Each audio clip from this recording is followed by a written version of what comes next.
Welcome back to Letters of Intent, the podcast for risk takers and deal makers. I'm your host, Pankaj Raval, the founder of Carbon Law Group, and I'm here with our corporate attorney, Sahil Chaudry, and my co-host. Sahil, how are you doing today? I'm doing great. Hello, Letters of Intent world. We are ready to bring you our latest episode. It's coming hot off the heels of some big controversies surrounding freedom of speech. Yes, absolutely, Sahil. There's a lot going on in the news, as I feel like, we say that every week because there always is something going on in the news, which is kind of crazy. Today, we're continuing our series on media, tech, and branding. Our focus, a company that has made the news lately and not for the best reasons. We're talking about Disney, the magic mouse here. As you all may know, Disney is the owner of ABC, and ABC hosts the Jimmy Kimmel live show. You guys may have heard about this show recently because it's made the news for some interesting reasons. So last week, just to catch everyone up in case you've been under a rock, Kimmel was taken off the air last week abruptly when he made some comments about the murder of Charlie Kirk. Whether these comments were in poor taste or not is up to everyone's opinion. However, on their face, they didn't seem all that problematic. He just made some comments about the shooter and maybe some political affiliations, but wasn't anything that I think that would shock anyone if they heard them. That said, and what we'll do is actually play a clip for you guys so you guys can hear what was actually said by Jimmy Kimmel right now. We hit some new lows over the weekend with the MAGA gang desperately trying to characterize this kid who murdered Charlie Kirk as anything other than one of them and doing everything they can to score political points from it. In between the finger pointing, there was grieving. On Friday, the White House flew the flags at half-staff, which got some criticism. But on a human level, you can see how hard the president is taking this. My condolences on the loss of your friend Charlie Kirk. May I ask, sir, personally, how are you holding up over the last day and a half, sir? I think very good. And by the way, right there, you see all the trucks? They've just started construction of the new ballroom for the White House, which is something they've been trying to get, as you know, for about 150 years. And it's going to be a beauty. Yes. He's at the fourth stage of grief, construction. There's demolition, construction.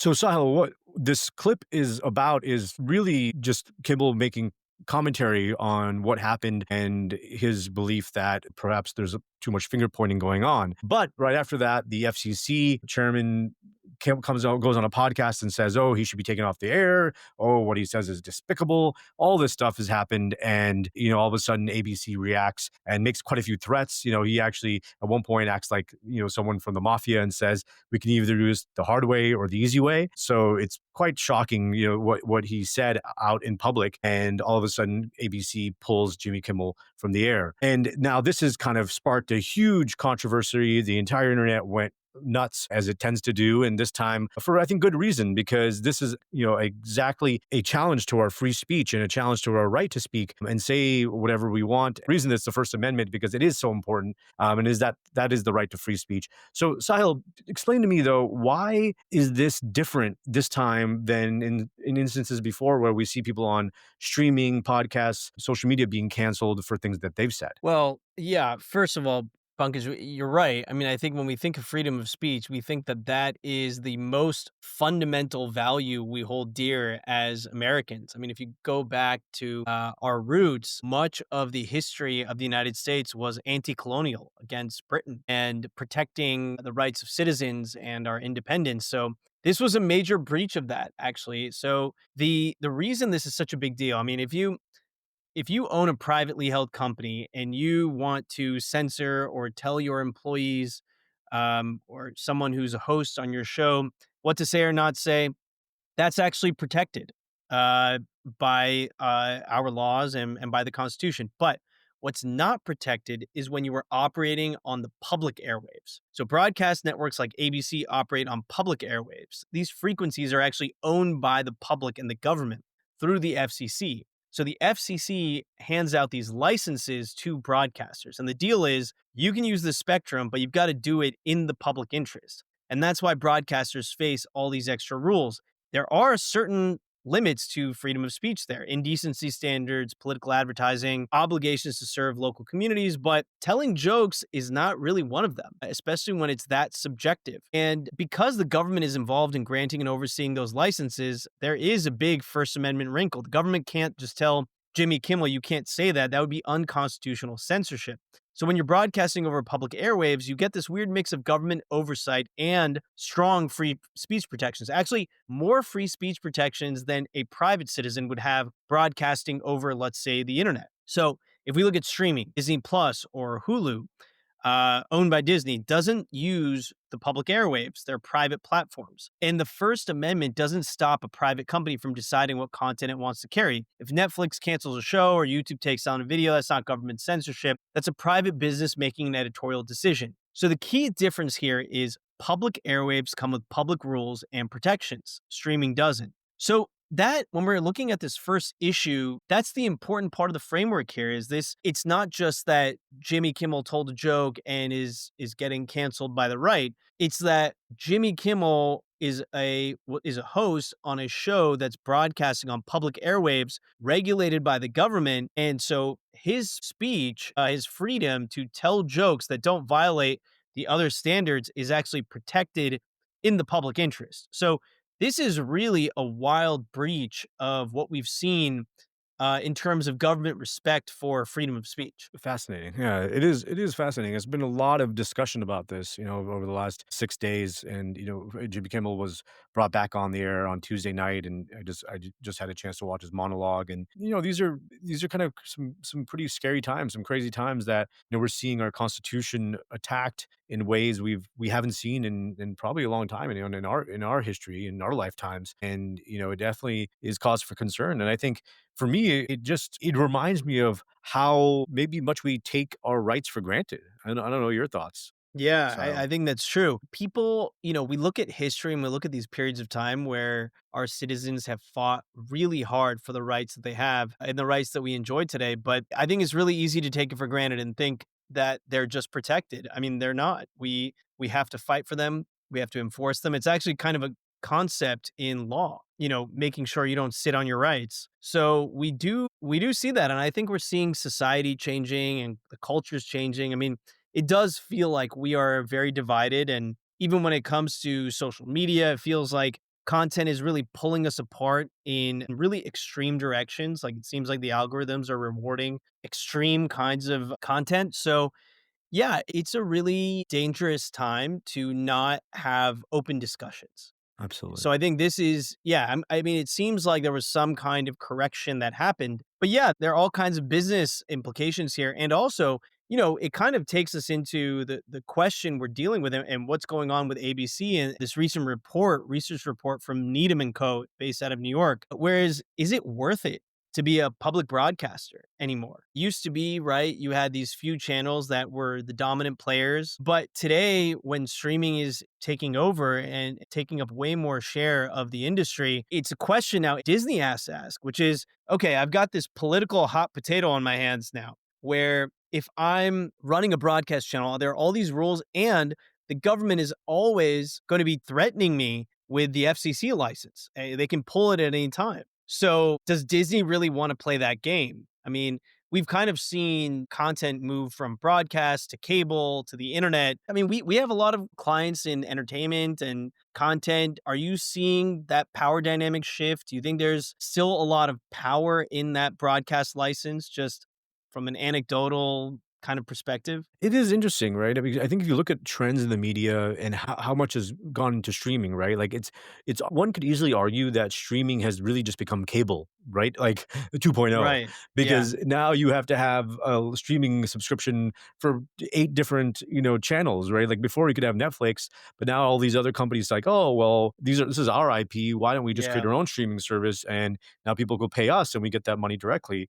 So, it's interesting. Now we're seeing this competition among streaming channels, and they're definitely eating the lunch of a lot of traditional broadcasters. So, yeah, what does that mean? Like, does it make sense business wise to be so heavily regulated when you can operate a channel that is more private and much fewer regulations? I think it's a big question. I don't know the benefit, the reach, of having a broadcast channel, right? Could you, for example, be successful having the Super Bowl on Amazon Prime?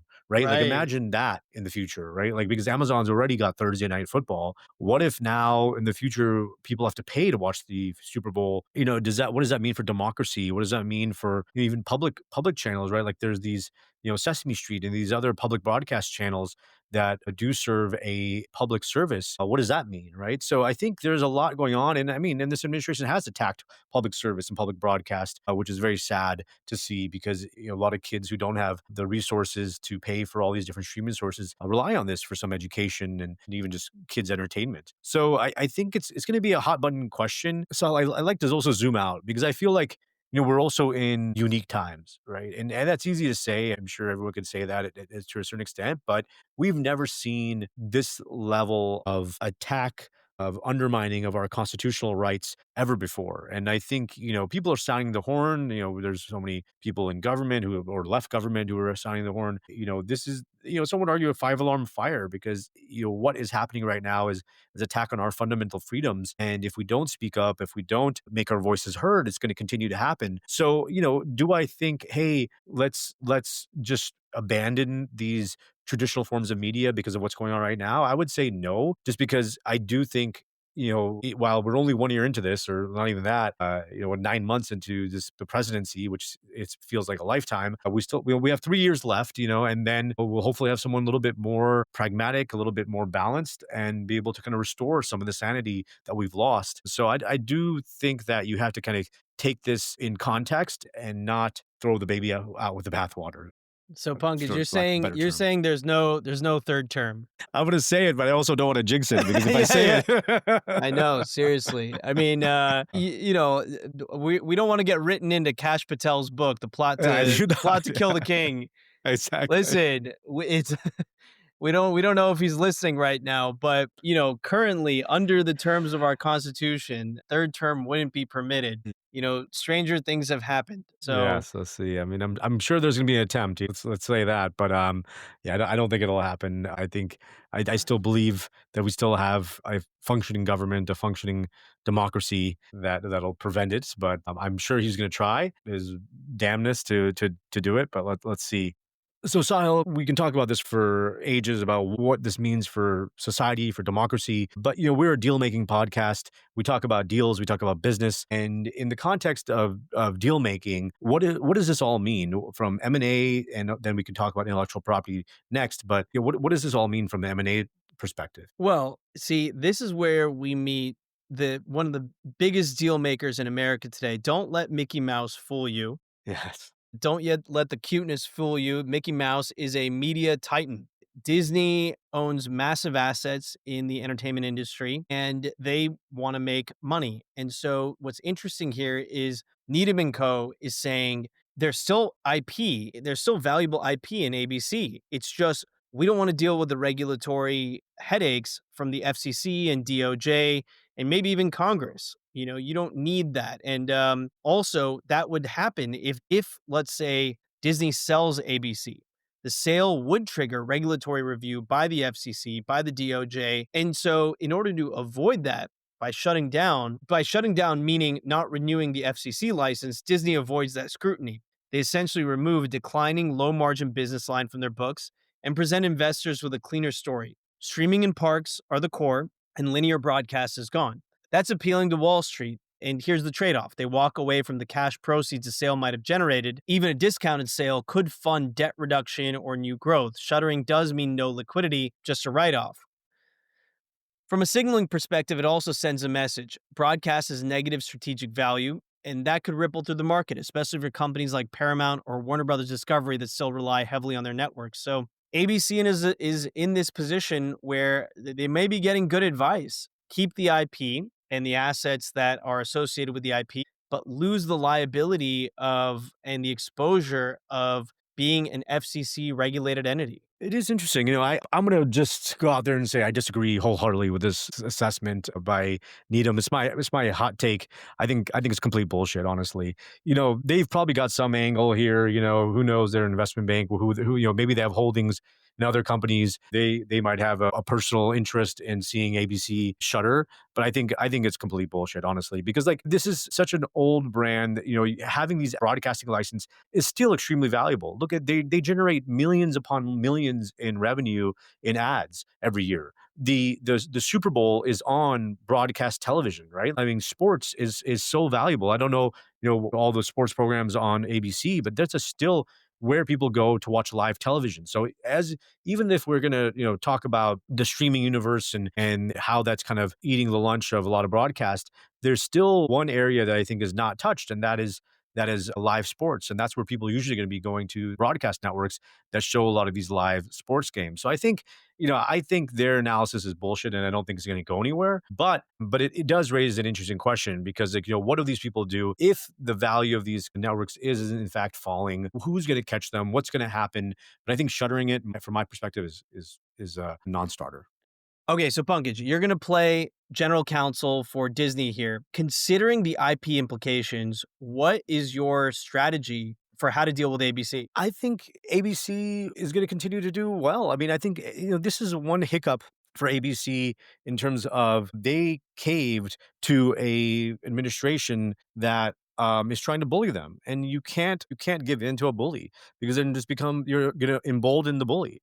And it's obviously easy for me to say, but they're looking out for their profits. They're looking out for their shareholder value. But the funny thing is, when they did this, they lost $3.7 billion in market value after taking this action. So it actually backfired them in a very bad way. So it shows that hey, if you lose a spine, if you give in to the bullies, people are going to see that and not respect that. So I think Disney, Mickey Mouse needs to grow a pair again and get out there and compete and continue to provide great IP and great values and great shows to the masses, and people will come. That's what they've been doing, and that's what they've been trying to do for the last 50 years, whatever it has been, and people will still come. Then they can now leverage those on their streaming platforms as well. I don't think it's this or that. I think it's this and, right? I don't think it's or, because I think they're going to work together, and I think there's still a lot of value here in live television. That being said, I will say I have not had cable. I don't really watch television. I kind of consume all my media through streaming channels. I haven't had cable in 15 years. I've been okay with it.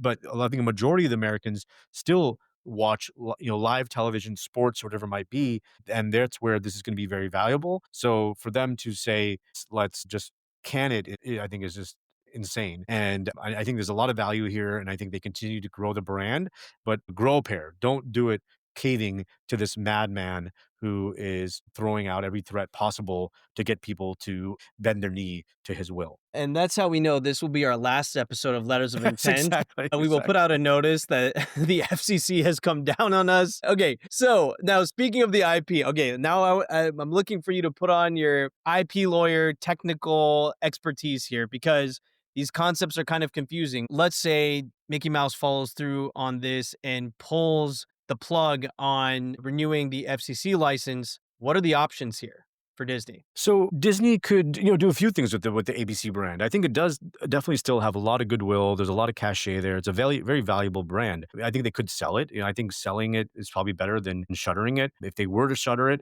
then I think they would have to kind of assign that IP to even the Disney network. Disney would assume all the IP. I mean, probably still right now has rights to it just by virtue of being a parent company. But you would have to kind of look through all these contracts and say, okay, what are the rights? What are the restrictions of all this IP? And I'll tell you, like I've negotiated several deals with Warner Brothers Discovery. I've negotiated these deals with Disney. There's a lot of nuance in the rights that are given to these different broadcasters and what they can and can't do based on every production and every deal. So it's not going to be simple. It's going to take a lot of work and take a lot of analysis to go comb through all these contracts and figure out, okay, what are the rights that they have? Can these contracts be assigned? To who can they assign them? How can they license them? How can they license all this content? But fundamentally, I think there's a huge value, billions of dollars in value to the content library that ABC owns. And I think that would be something that Disney would want to exploit. and ideally leverage going forward, whatever it decides to do with the ABC name. I think that, you brought up a really important point earlier too about sports. I mean, sports leagues have basically positioned themselves in terms of having very valuable contracts with broadcasters. And now with these broadcast networks, if it's seen as a negative in terms of market value, that does affect how sports leagues are going to start negotiating with companies like ABC and whether or not they will still be valuable. But that is a very interesting point that, I mean, probably most of the public is still watching sports over broadcast. Yeah. But if ABC, let's say the license doesn't get renewed, that has implications for these contracts, which I'm sure have the licenses cut up in so many different ways and with so much complexity. So the whole framework for negotiation between broadcaster and sports league could change. Yeah. Absolutely. Absolutely. So, this is one issue, and it's interesting that this was all triggered. All of this heat on ABC and whether or not it's valuable.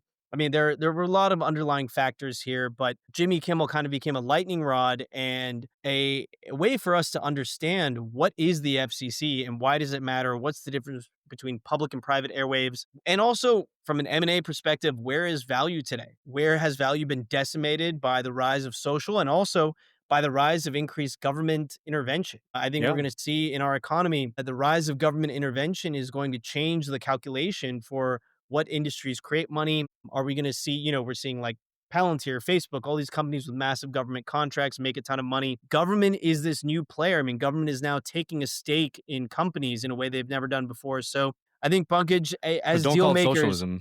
Don't call it socialism. exactly. This is not socialism. This is called government entrepreneurship, Exactly. Exactly. just like Adam Smith intended. Well, hopefully you all enjoy our 18th century economics jokes. This has been another episode of Letters of Intent. Whether you're navigating trademarks, contracts, or M&A strategy, the Disney ABC story is a reminder that brand, IP, and corporate structure are always intertwined. Yes, and I would say now we also see the government to that, because The government. you're going to be seeing a lot more. You're seeing a lot more government intervention in private businesses and or even public businesses too. Than we've ever seen before, and it makes you realize that the government, the power of the government, and maybe question how much power should our government have to meddle in these with these companies, because right now it really feels like the government is trying to flex its muscles and intimidate certain companies that don't toe the line and support the message coming out from the government. That's exactly right. We are headed into a new economy, and that is why you need your counsel. Remember to Yes. like, follow, subscribe. Carbon Law Group. You've got Pankaj Raval, founding partner of Carbon Law Group. You've got me, Sahil, corporate attorney with Carbon Law, here every week to keep you updated on the latest and greatest in deal making and risk taking. We will see you next time. Thank you again.